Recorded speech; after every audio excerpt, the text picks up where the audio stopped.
Salut à tous, amis parisiens, supporters du PSG, j'espère que vous avez la pêche. Moi pour ma part, je vais très très bien, je suis très content de vous retrouver pour un nouveau débrief. On va analyser cette rencontre qui opposait le Paris Saint-Germain au Stade Brestois, match qui comptait pour les barrages retour de Ligue des Champions, victoire étincelante des hommes de Luis Enrique, 7 buts à 0 au Parc des Princes, 10-0 sur l'ensemble des deux matchs. Bradley Barcola avait ouvert la marque à la 20e minute de jeu.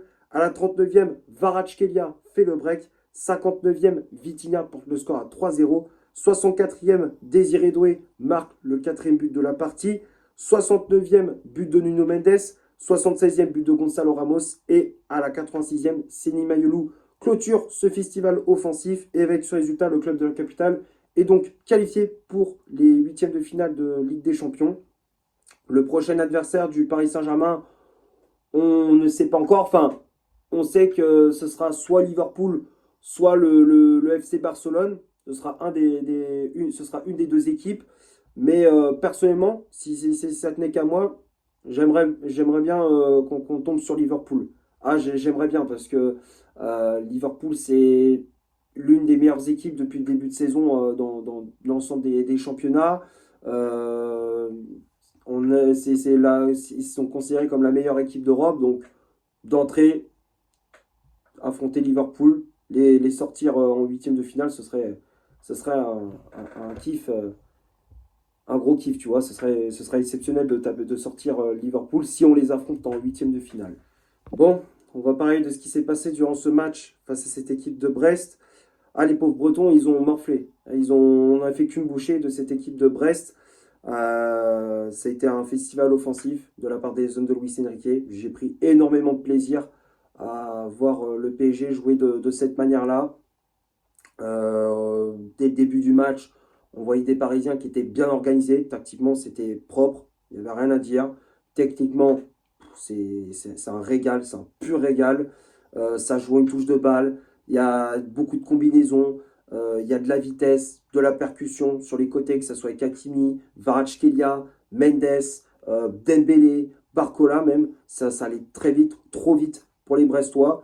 Même si le début du match, bon, les Brestois, ils ont eu quelques occasions avec Pereira Lage, à un moment donné, qui avait une très très grosse occasion, mais malheureusement, sa frappe a été sauvée sur la ligne par Marquinhos, un sauvetage sur la ligne de Marquinhos. Brest qui a eu des opportunités, malheureusement, ils ne les mettent pas au fond. Et il fallait attendre la 20e minute pour voir le premier but de cette partie, avec Bradley Barcola qui permet au Paris Saint-Germain de mener 1-0 sur une belle ouverture de Fabian Ruiz, l'Espagnol qui lance dans la profondeur Barcola, qui prend de vitesse la défense bretonne. Il rentre dans la surface, il se met sur son pied gauche et il ajuste parfaitement Grégoire Couder d'un plat du pied. Alors le but, bon bah voilà, à un moment donné, il s'était mélangé un petit peu les pinceaux sur son dribble face à Zogbe et il parvient malgré tout à se mettre sur son pied gauche et à ajuster le gardien de Brest. Donc ça fait 1-0 pour le Paris Saint-Germain, Paris qui ouvre le score, et puis très vite, bah, on enchaîne, hein. Tu vois que ça va très vite avec des occasions de Dembélé, de Kvaratskhelia, de Vitinha, de Nuno Mendes. Bon, malheureusement, bon, ça manquait un petit peu de justesse dans la finition, mais c'est pas grave, on déroulait notre jeu, et il fallait attendre la 39e minute, juste avant la mi-temps, pour voir le deuxième but de la partie avec Vicha Kvaratskhelia, sur un centre de João Neves, côté droit, le Portugais qui était rentré dans la surface, centre un peu dévié par un défenseur brestois, et Kvaratskhelia qui s'arrache au second poteau pour glisser ce ballon au fond des filets. Il est venu en taclant pour justement mettre ce ballon dans le but de Couder. 2-0, Paris qui fait le break, et c'est le score à la mi-temps. Deuxième période, Brest qui a eu deux, trois occasions dangereuses. Ils auraient pu marquer sur coup de pied arrêté. À un moment donné, il y a eu un corner comment dire, breton, et c'était Chardonnay qui avait dévié ce corner de la tête, et ça avait été détourné par Donnarumma. Donnarumma qui a fait quand même un bon match. Le portier italien qui a été rassurant sur sa ligne. Et Paris qui assomme une nouvelle fois cette équipe brestoise à l'heure de jeu grâce à Vitinha. À l'origine, c'est un face-à-face entre Barcola et Couder. Malheureusement, Barcola bute sur le gardien breton. Mais l'ancien Lyonnais reprend la balle. Il trouve Fabien Ruiz dans la surface de réparation. Et l'Espagnol qui sert en retrait Vitinha, qui prend le temps de contrôler, d'ajuster coup d'air d'une frappe enroulée. Magnifique, petit filet. Très beau but de la part du milieu portugais qui a été exceptionnel aussi dans l'ensemble de ce match, qui a été incroyable. Vitinha qui permet au Paris Saint-Germain de mener 3-0. Et puis à partir de là, là c'était festival de buts. Là c'était feu d'artifice en deuxième période. C'était feu d'artifice. 64e minute de jeu, but de Doué. Sur une action, encore une fois, avec João Neves sur le côté droit qui trouve Gonçalo Ramos qui élimine Chardonnay d'un magnifique dribble. Et le Portugais qui sert en retrait Désiré Doué qui n'avait plus qu'à marquer dans le but vide. Couder était malheureusement sorti pour récupérer le ballon dans les pieds de Ramos, mais malheureusement c'est pas suffisant et Doué qui n'avait plus qu'à marquer. Il a logé ce ballon en pleine lucarne. 4-0 et ça continue. 69e, but de Nuno Mendes. Ça va trop vite pour les Brestois. Avec Hakimi sur le côté droit qui prend de vitesse la défense brestoise.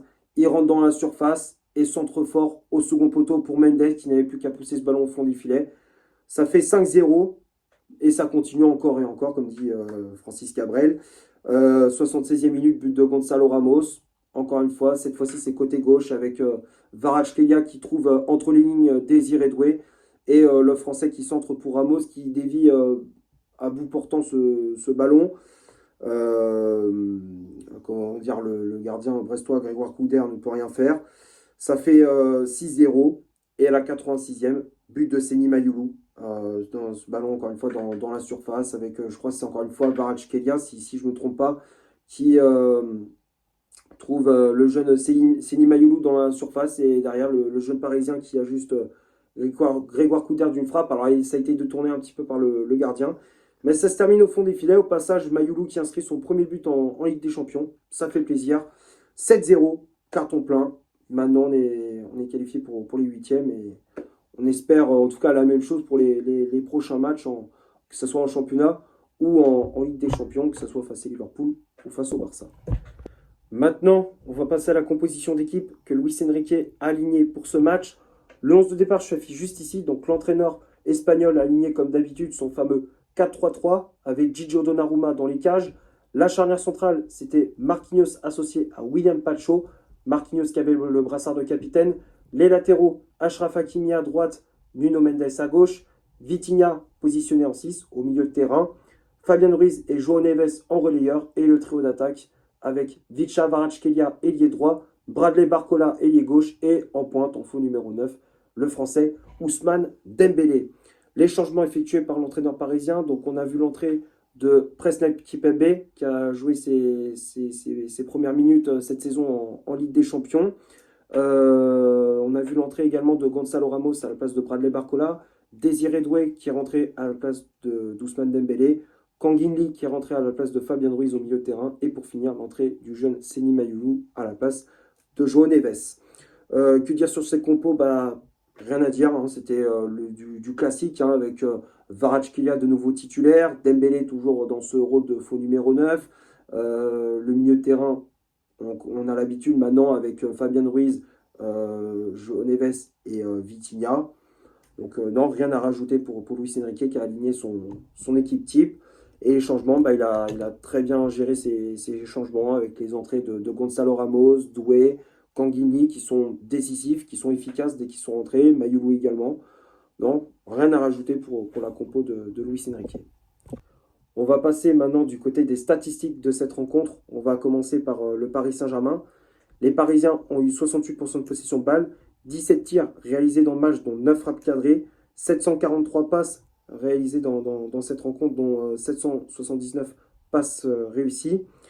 51 duels gagnés, 7 fautes commises, 2 arrêts effectués par Donnarumma, 12 centres réalisés, 4 corners obtenus et 13 tacles réussis du côté du stade brestois, 32% de possession de balle, 10 tirs réalisés dans le match dont 3 frappes cadrées, 328 passes réalisées dans le match dont 262 passes réussies, 41 duels gagnés, 9 fautes commises, 2 arrêts effectués par Grégoire Couder, gardien brestois, 15 centres réalisés dans cette rencontre, 5 corners obtenus et 19 tacles réussis. Donc quand on regarde les statistiques, possession balle qui était clairement du côté du PSG. En termes d'occasion, c'était légèrement à l'avantage du Paris Saint-Germain, c'est du côté du PSG, mais Brest a eu quand même des occasions dangereuses en début de match et en début de deuxième période.